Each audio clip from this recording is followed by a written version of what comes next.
Então, numa outra aula, nós comentamos as relações dos Estados Unidos com os países da América Latina nesse período que antecedeu a Primeira Guerra Mundial. Aqui eu só vou retomar um ponto ou outro para nos ajudar na compreensão dos dilemas da América Latina na época, ok? Quais foram ou quais eram as bases da política externa americana para a América Latina? Aliás, quais eram não, quais são, né, até hoje, as bases da política externa americana para a América Latina, mas bases que já tinham sido lançadas nesse período que a gente está analisando. Primeiro, reduzir e restringir a influência da Europa na região e, com isso, estabelecer a hegemonia americana. Hoje, essa hegemonia, né, está assegurada de uma forma geral. Né, hoje, 2020, né, não tem nenhum país europeu capaz de desafiar essa hegemonia americana. A gente tem um caso ou outro de países que estão fora dessa hegemonia, né, Cuba, Venezuela, mas são exceções à regra geral. A gente está falando, né, de uma maneira geral. Só que nessa época, pessoal, como acabei de comentar, a grande parceira comercial, econômica, financeira, né, e comercial na América Latina era a Grã-Bretanha, né? Então, a Grã-Bretanha é que exercia a hegemonia econômica na região. Então, os Estados Unidos, nesse período, vão lutar para assumir uma posição de liderança política e liderança econômica, que significava enfrentar o poder das potências europeias na região. Então, era o ideal de liderança política no hemisfério ocidental, que era o nome. Aliás, é um nome que até hoje, né, os diplomatas americanos dão para o conjunto das Américas. Liderança que seria baseada, fundamentada, alicerçada na superioridade econômica e militar dos Estados Unidos. O ponto de partida foi a famosa doutrina Monroe, de 1823, do presidente James Monroe dos Estados Unidos naquela época, famosa pela frase América para os americanos. Quer dizer, os Estados Unidos apoiariam a independência das nações latino-americanas e, ao mesmo tempo, ficariam contra alianças políticas entre a América Latina e as potências europeias. Não aceitariam intervenções militares europeias na região e também não aceitariam alianças, né, entre as nações da América Latina e os países da Europa. Só que no início os americanos não tinham tanta força para impor essa liderança. Eles foram gradualmente, né, constituindo, né, construindo essa força, sobretudo depois da Guerra da Secessão, daquela guerra civil, né, entre o governo americano e os estados rebeldes do Sul, guerra que começou em 1861 e terminou em 1865. Então foi a partir mais de 1870, com a reunificação dos Estados Unidos já consolidada, a abolição da escravidão, crescimento econômico, segunda revolução industrial começando nos Estados Unidos, que as estratégias americanas para a América Latina foram melhor delineadas, né, bem definidas. Então, primeiro, afastar o poder europeu do Caribe. Segundo, desenvolver uma ideologia, né, que aproximasse Estados Unidos e América Latina, a ideologia da solidariedade hemisférica e do pan-americanismo, mas diferente do pan-americanismo do Bolívar. O Bolívar tinha imaginado uma união de países da América Latina, excluindo, quer dizer, os Estados Unidos não era da América Latina, né, mas essa união latino-americana pressupunha a exclusão dos Estados Unidos, né, e aqui não. O pan-americanismo dos Estados Unidos vai ser uma aproximação de todos os países das Américas sob a liderança dos Estados Unidos. É diferente. Uma prática de intervenções militares, estabelecimento de protetorados no Caribe, na América Central e no México. No caso do México, intervenções militares, né, mas não exatamente um protetorado, ainda que americanos vejam o México dessa forma. Foi nesse clima que nós já comentamos, né, foi organizada aquela primeira Conferência Internacional dos Estados Americanos, ou Conferência de Washington, né, no final da década de 1880, organizada pelo secretário de Estado James Blaine, né, que era o secretário de Estado do presidente Benjamin Harrison, buscando estabelecer essa liderança americana, criou o tal Bureau Comercial das Repúblicas Americanas, né, que na conferência em Buenos Aires, de 1910, originou a União Pan-Americana. E essa União Pan-Americana, depois da Segunda Guerra Mundial, na Conferência de Bogotá de 48, é que deu origem à Organização dos Estados Americanos, com sede em Washington, a famosa OEA. Em 1898, os Estados Unidos entraram em guerra com a Espanha, que ainda possuía algumas colônias no Caribe, como Cuba, né, e Porto Rico.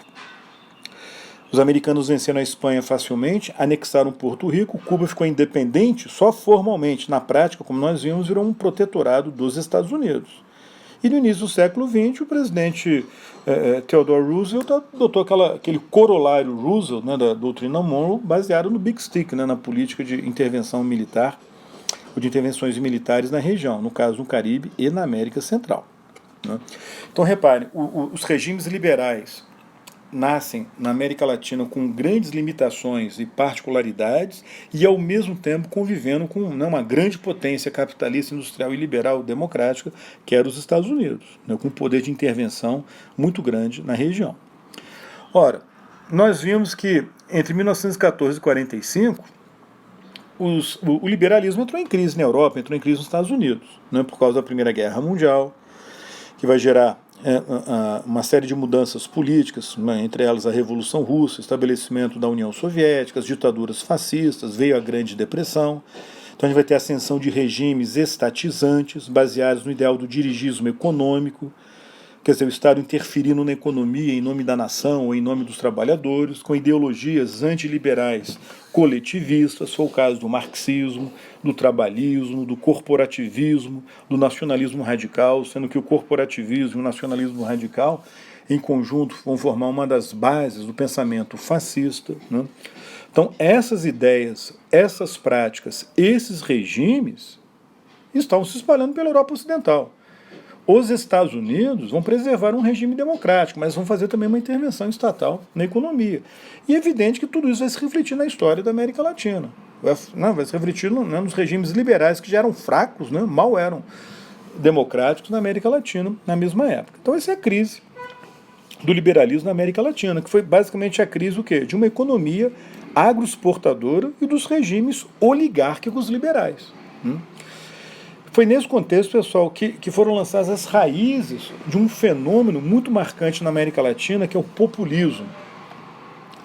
Vejam só, aqui eu estou colocando as características do populismo, como ele costuma ser compreendido na sua dimensão latino-americana do período, né, do século XX, aí, basicamente do período da Primeira Guerra à Segunda Guerra Mundial e na época da Guerra Fria.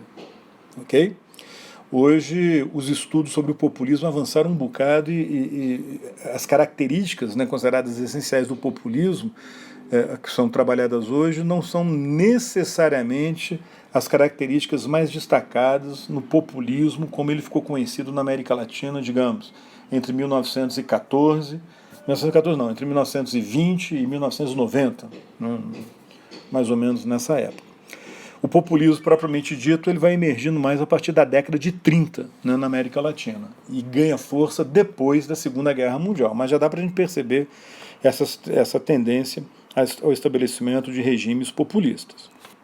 Bom, então como eu falei, ele foi mais forte depois de 45, ele foi caracterizado pela mobilização das massas trabalhadoras por um líder carismático, a ideia de um movimento do povo, um líder que representa o povo, daí se chama de populismo, muito marcado pelo ideal de nacionalismo econômico, do Estado interferir na economia, para tentar modernizar o país e reduzir a sua dependência externa, se for o caso, inclusive, estatizando alguns setores da economia para levar à industrialização, defendendo, fazendo reformas trabalhistas, né, buscando esse apoio das massas das cidades, manipulando ou controlando os sindicatos. Na maioria dos casos, né, a gente não vai ter um partido político forte, né, em geral a ligação era muito mais com o líder do que com o partido, né, uma característica, né, dessa tradição política na América Latina, portanto uma ação política mais personalista na figura do líder do que partidária. E um relativo desprezo pelas instituições, pelo Congresso, pelo Legislativo, desprezo pelo Judiciário, com uma tendência ao autoritarismo. A ideia de que, para assegurar os interesses da nação, das massas, dos trabalhadores, esse líder deve ter um amplo poder e, se for o caso, enfrentar o Congresso, passar por cima do Congresso, ou fechar o Congresso, né, passar por cima de decisões do Judiciário, e por aí vai. Então, isso vai ser uma característica muito marcante no populismo de uma forma geral, mas nesse caso aí, da América Latina. Né? É uma época que começa de fato a industrialização, com forte apoio governamental, sem excluir investimentos estrangeiros. E nesse contexto, as relações dos Estados Unidos com a América Latina foram sendo alteradas, né? Por quê? Primeiro, os americanos conseguiram afirmar, consolidar a sua hegemonia na região justamente no período pós-Primeira Guerra Mundial. Então, as intervenções militares ou um potencial de confronto com potências europeias vai diminuir. E aos poucos, gradualmente, os americanos vão abandonando a prática de intervenção militar no Caribe e na América Central. Até porque o avanço do nacionalismo na região, um nacionalismo marcadamente anti-americano, e não anti-britânico, não anti-francês, não anti-europeu, mas anti-americano, vai criar dificuldades para os Estados Unidos assumirem a liderança política na região. E isso vai ser percebido pelo presidente Franklin Delano Roosevelt, primo do Theodore Roosevelt. Enquanto que o primeiro Roosevelt, o Theodore, o Teddy Roosevelt, né, no início do século XX, adotou uma política mais intervencionista, né, militar no Caribe, né, na América Central, e teoricamente, potencialmente poderia fazer o mesmo no restante da América Latina. O seu primo Franklin Roosevelt, que assume a presidência em 1933, né, no meio da Grande Depressão, né, com aquelas dificuldades econômicas, né, internas e externas, avanço do fascismo na Europa, já tinha a União Soviética cada vez mais poderosa e tal. Ele então adota uma nova política, chamada política de boa vizinhança, ou política da boa vizinhança, né, que era exatamente a não intervenção militar na região. E os americanos tolerando divergências com os governos vizinhos, inclusive com governos nacionalistas e populistas. Isso aí vai ficar evidente nas relações do Brasil, né, com os Estados Unidos, ou vice-versa, né? Quer dizer, o Roosevelt se aproxima do Vargas, inclusive da ditadura do Vargas, tolera as medidas nacionalistas do Vargas, acaba inclusive financiando a construção da usina siderúrgica de Volta Redonda, produção de aço no Brasil. A gente vai ver depois que ele adotou uma política também semelhante em relação ao Cárdenas, presidente do México, né, nessa época. É evidente que o quadro da Segunda Guerra Mundial foi mais um elemento que levou os americanos a mudarem a postura em relação à América Latina, né, porque senão já correu o risco dos países da América Latina buscarem uma aliança, o apoio da Alemanha nazista, né, da Itália fascista, ou coisa parecida, né. Mas, de toda forma, é nesse cenário que a gente vai ter o início do populismo, né, com uma crise do liberalismo latino-americano, com a necessidade de modernização da América Latina via ação do Estado, e com um contexto internacional dos Estados Unidos sendo mais flexíveis em relação à sua política tradicional de tentar impor a liderança na região. Vão continuar buscando a liderança, mas buscando um novo meio, né, de alcançar essa liderança. Ok? É isso aí. Na aula que vem a gente fala mais. Tchau, tchau.